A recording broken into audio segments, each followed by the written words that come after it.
Pokoknya kalau reuni nggak berani datang, nggak berani datang ya, bukan nggak bisa datang ya. Kalau nggak bisa datang tuh ada halangan, ada apa. Tapi nggak berani datang itu moral kompasnya. Ya. Posting di F7 tuh. Itu. Jadi ntar lapor, alhamdulillah istri bergabung sudah ini.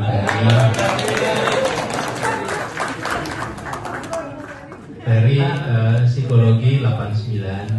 Sama-sama 89. Ya. Kemudian 2 minggu lalu baru reuni juga di sini. Jadi yang reuni memang yang asli-asli aja mas. Ternyata juga adik-adik banyak yang join ya, masuk, banyak yang masuk menjadi anggota HMI, diantaranya karena aktivitas-aktivitas di rumah peradaban. Nah, muhibah itu salah satunya adalah menjadi apa ya, satu rangkaian yang terus-menerus ada. Jadi nyambung gitu. Walaupun mungkin update-update-nya itu ya kadang-kadang ngomong sana sini gitu mas. Itu tidak dipunyai oleh HMI lain atau fakultas lain. Itu mas Anies. Itu mas. Nah, saya nggak tahu dulu Mas Anies ikut menghibah apa enggak ya? Enggak ya? Enggak pernah. Muhibah Jakarta. Lupa saya. Nanti dilihat aja ada fotonya apa enggak? Ya kalau dulu nggak muhibah, sekarang harus sering-sering dimuhibahin, gitu ya. Terima kasih itu dulu. Terima kasih. Ntar lapor, alhamdulillah istri bergabung sudah ini.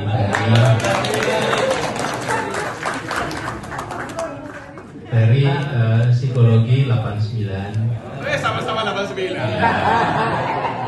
Kemudian 2 minggu lalu baru reuni juga di sini. Jadi yang reuni memang yang asli-asli aja mas.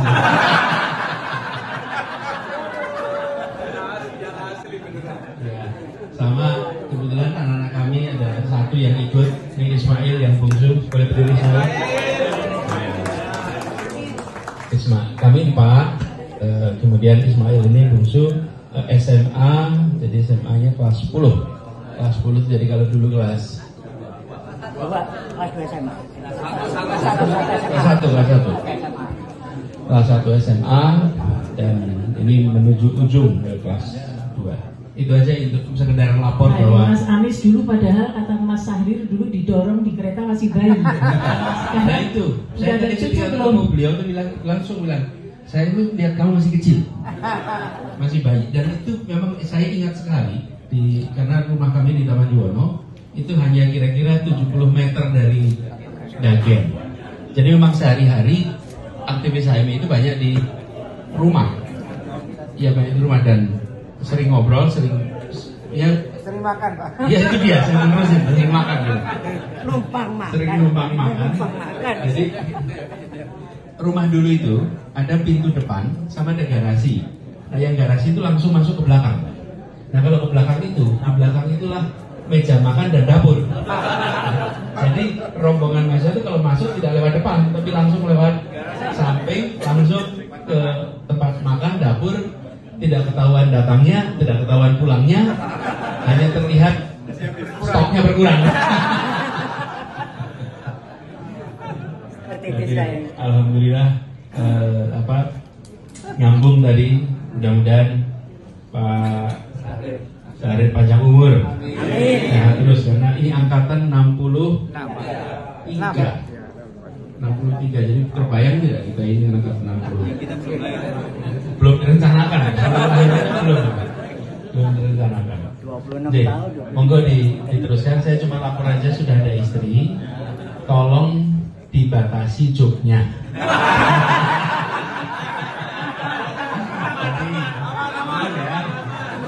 Terutama yang seangkatan ini tolong dikendalikan. Takut konangan. Coba buka wadi ya. Takut konangan. Japriana ya. Monggo, Santo dibalikan. Pacarnya yang dulu datang nggak nih?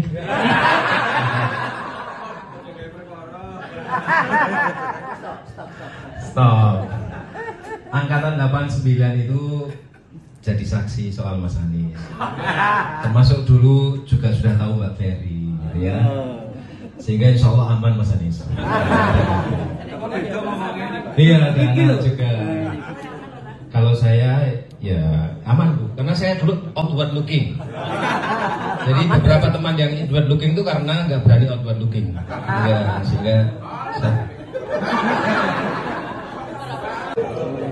jadi kalau kita berkumpul yang punya kenangan kerja bersama masa lalu, memang punya kecenderungan kita bercerita tentang dulu. Dan bercerita tentang dulu itu sesungguhnya tanda-tanda tua. Kalau bercerita tentang besok itu tanda-tanda masih muda. Nah, kita yang berkumpul di sini karena tersambungkan oleh kesamaan di masa lalu. Nah, ini teman-teman sekalian, saya ingin teruskan sedikit soal kesamaan masa lalu itu. Sesudah masa kuliah, masing-masing kiprahnya masing-masing.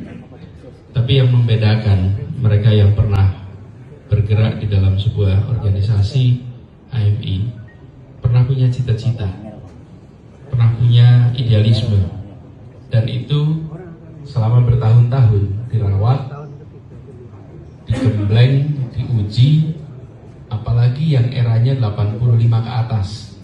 Karena pada masa itu kalau training pun harus sembunyi-sembunyi, harus di Karangkajen, di tengah kota, di tengah kampung, di kota gede, di tengah kampung, nanti kadang-kadang di Kulon Progo. Jadi itu periode di mana idealisme itu diuji. Nah, apa yang menarik teman-teman? Sesudah kita memiliki idealisme itu, dalam perjalanan kita akan ketemu dengan pilihan-pilihan yang sering mengharuskan kompromi. Pilihan-pilihan di mana kita harus mengambil sikap, harus mengambil keputusan yang belum tentu sesuai dengan yang. Tapi apa yang membedakan antara yang pernah aktif dan yang tidak? Yang pernah aktif itu punya moral kompas. Kalaupun dia melakukan kompromi, maka dia tahu berapa derajat komprominya menyimpang dari kompas, sehingga tahu harus kembali lagi. Karena kita tahu di dalam perjalanan nggak mungkin semuanya seperti idealnya, pasti ada nyimpang. Tapi ketika bergeser, dia tahu berapa jauh itu geser. Nah, yang tidak punya idealisme itu, yang tidak punya pengalaman itu, ketika melakukan kompromi tidak tahu berapa derajat meleset dari. Dan apa yang terjadi? Terus-menerus akan melakukan berbagai macam pilihan keputusan yang lama-lama makin jauh dari idealisme. Ini yang kemudian bisa membedakan antara dalam perjalanan setelah 10 tahun, 15 tahun, 20 tahun, mana yang sering berhadapan dengan situasi sulit mengambil keputusan pragmatik, dan mana yang dalam situasi sulit mengambil keputusan oportunistik. Pragmatik dan oportunistik itu bedanya apa? Yang satu masih punya nilai, masih punya idealisme, tapi keadaan memaksa harus pragmatik. Tapi yang tidak pegang nilai, yang tidak pegang values, dia menghadapi situasi menjadi oportunistik karena tidak ada pegangan itu. Nah, inilah yang menurut saya patut dirawat, dan pengalaman-pengalaman ini yang mungkin patut menjadi pelajaran bagi generasi yang berikutnya. Jadi buat teman-teman yang sekarang sedang aktif, jaga idealisme itu, sering-seringlah dilatih, karena nanti ketika melewati fase perkuliahan, di dalam fase berikutnya akan ketemu dengan pengambilan-pengambilan keputusan akibat dilema yang ada di hadapan kita. Nah, yang berkumpul di sini alhamdulillah, kira-kira kalau berani berkumpul, itu moral kompasnya masih dipegang keras. Ya.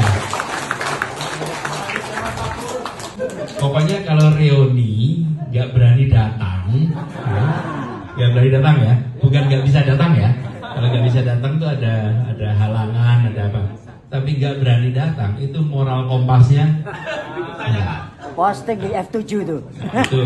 Jadi kita merasa bersyukur yang kumpul di sini, insya Allah moral kompasnya itu. Lalu yang kedua, walaupun sekarang bersyukur dan ikhlas dulu. Jadi sekarang fase kita itu baru bersyukur dan ikhlas. Nah, insya Allah nanti yakin usaha ya bisa. Nah, tapi ini sebagai sebuah perjuangan politik, kita menyadari persis betapa yang disebut sebagai ideologi di dalam politik itu dibutuhkan sekali, dan dalam policy juga begitu. Kalau kita menyaksikan hari-hari ini, ketika begitu banyak keputusan-keputusan yang dibuat tanpa memiliki dasar ideologi dan gagasan yang jelas, maka kita ketemu dengan keputusan yang sering inkonsisten. Dan kita juga berharap agar generasi baru yang kita sekarang saksikan, generasi baru dengan cara yang luar biasa.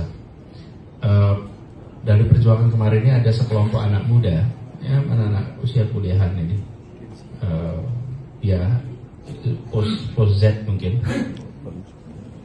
Ya, ini Ismail tadi pamit karena sudah terlanjur ada acara sama teman-temannya. Thank you Ismail, makasih. Mereka itu bergerak dengan cara yang mengagumkan, Bapak Ibu. Saya mau cerita sedikit aja. Pada masa perjuangan kemarin, mereka mendukung tapi tidak pernah kelihatan wajah. Dan pada saat mau jumpa, mereka banyak yang bilang kami nggak mau ketemu. Dan ketika ketemu di sini, banyak yang pakai masker, tidak mau menunjukkan wajahnya, sama sekali nggak wajah. Dan ketika ditanya kenapa ikut membantu, ya karena kita percaya, karena kita mendukung, kita lihat rekam jam, tapi kita tidak perlu punya hubungan dan tidak mau dibantu apapun juga. Jadi mereka bikin website, mereka begitu dikasih foto aja nggak mau.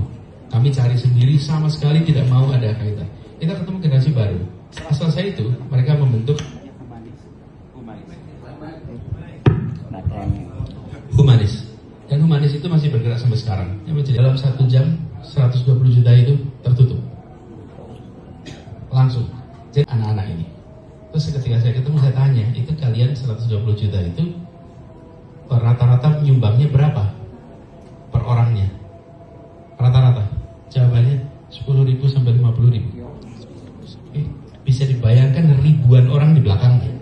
Jadi satu anak bilang kami butuh 120 juta. Sen, ribuan nyumbang 10, 20, 30. Karena itu 20.000, 30.000, nggak perlu konsultasi semana-mana. Kan kalau mau nyumbangnya 5 juta, tanya istri, tanya suami. Tapi kalau 50.000, keputusan langsung. Dan apa yang terjadi? Ribuan jumlahnya. Tapi sekalian, ini semua sekarang bergerak di belakang layar. Ini adalah orang-orang yang memiliki keinginan Indonesia lebih baik. Mereka tidak punya afiliasi politik dan manapun juga, tapi mereka memilih untuk berjuang dan terlibat langsung. Nanti kalau ketemu teman-teman, nggak akan ketemu dengan wajah-wajah yang secara tampilan seperti umumnya aktivis. Ketemu dengan anak muda yang sepatunya tingginya 10 cm, warna rambutnya pink, kemudian bajunya sangat kosmopolit, secara penampilan sangat kesannya hedon. Begitu diskusi yang dibicarakan keadilan, kesetaraan, yang bicarakan, dan banyak dari mereka baca filsafat agak serius. Kita akan ketemu sebuah baru. Nah, ini exposure baru yang saya temui, teman-teman, yang insya Allah menambah keyakinan kita bahwa Republik ini masih punya stok pejuang yang cukup banyak untuk kita ke depan. Alhamdulillah, pada pagi hari ini kita bertemu di tempat yang sangat nyaman ini. Atas berkat rahmat Allah dan dorong keinginan luhur para alumni, kita bisa mendapatkan tempat dari Mas Anies ini. Terima kasih ya Mas Anies ya. Kita bisa mengumpulkan balon yang bisa ini menjadi satu. Jadi reuni kami atau HMI itu jauh lebih menarik karena kita bisa lintas angkatan, lintas pulau. Di sini yang paling muda itu kayaknya angkatan 2022 ya ini.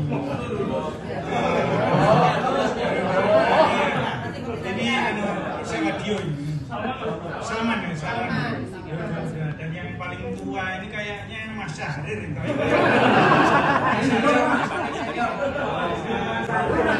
Berapa tahun berapa Mas Syahrir? 60. 63.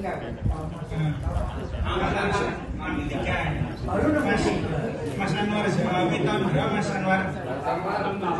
Mas Anwar tahun masuknya 68. Jadi itu yang senior ya, yang muda tadi 2022. Saya sendiri 78. Kalau saya reuni tidak hanya kita tahu reuni kafe 78 itu angkatannya sama semua 78 itu.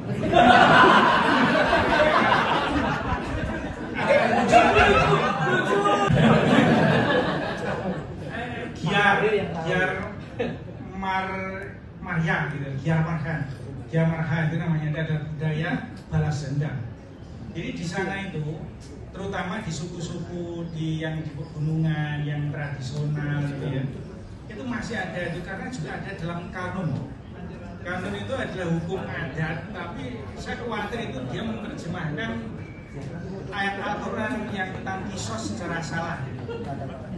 Ya di sana itu kanunnya mengatakan bahwa kalau Anda itu keluarganya dibunuh, Anda berhak untuk membunuh keluarga orang yang membunuh keluarga Anda sampai anak-anak turunnya.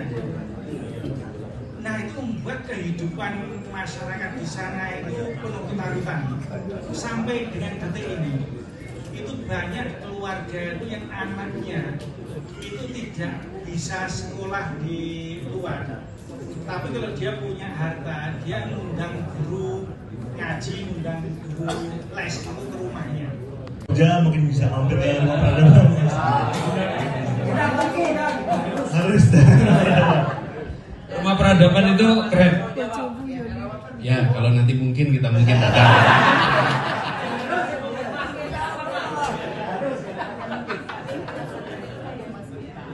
Ini serius, bukan omon-omon.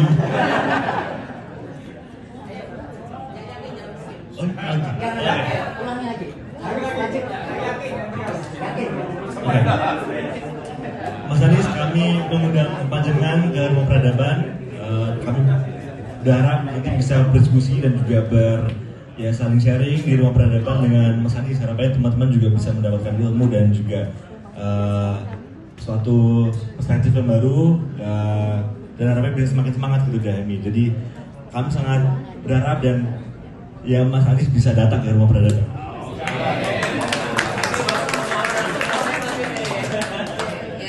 Oke, Salman, makasih. Silakan Salman, duduk kembali. Terima kasih. Di dalam Probo Suteja. Nah, karena ini dalamnya Mas Anies, ini mungkin dalam manisan.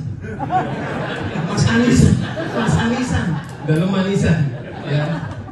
Ya Allah, ini pendoponya luar biasa gitu ya. Dan kita sudah tahu ya sejarah pendopo ini gitu ya. Dan saya bikin sejarah sendiri pribadi, momen pribadi. Ini saya bawa ini mengingatkan saya dulu ketika masih mahasiswa itu seringkali mendapat suplai gizi dari Grompol. Jadi saya pribadi tinggal di kantor komisariat F7 hampir 3,5 tahun, 3 periodenya pertama Mas Budi Santoso, lalu Pak Bukhori, Pak Bos, kami manggilnya Pak Bos, lalu yang terakhir sama Mas Arba'in. Dan selama itu selalu punya teman abadi yang kamarnya tidak berani ada orang yang membuka, kecuali setelah yang memerintahkan adalah Pak Bos. Namanya Dinda M. Torik. Karena angkatan 97 Nggak datang, agak tahu mau dipanggil Dinda. Jadi terima kasih Mas Anies ya punya kesempatan menikmati kopi di dalamnya, karena dulu Gang Grompol itu benar-benar menjadi salah satu supplier gizi bagi kami. Gizi dalam artian literal gitu ya. maupun juga gizi yang lain-lain karena menjadi tempat diskusi juga dan lain-lain gitu ya. Kadang-kadang nonton film juga bareng-bareng berangkat dari rumahnya Mas Anies ya. Mohon maaf ini karena semuanya serba mendadak ya, saya dipaksa oleh Mas Iom karena tadi malam barengan satu kereta gitu ya. Saya sebenarnya agak grogi karena teman-teman para dida ini kan ya luar biasa gitu ya. Saya berani nyebut tanda Edi Suwandi Hamid di sini loh. Kalau di kampus gak berani. Saya merasa nggak level dengan teman-teman semuanya gitu, apalagi memandu Mas Anies gitu kan. Tapi saya punya niat yang tulus, asli bukan palsu gitu ya. Sehingga saya beranikan diri. Dan hari ini kita tadi dipesani oleh Mas Iom dan juga tadi Mas Sugeng juga menekankan lagi, ini bukan diskusi, bukan debat, bukan sarasean, sarasean. Terus ketika Mas Nasib, wah itu membunuh karakter HMI. Dan HMI kalau nggak boleh debat, nggak boleh sarasean, apa ini? Gitu ya. Ya, monggo sajalah. Ya pokoknya gableh aja. Prof ini. Gableh pokoknya gitu ya. Gableh yang konstruktif gitu ya.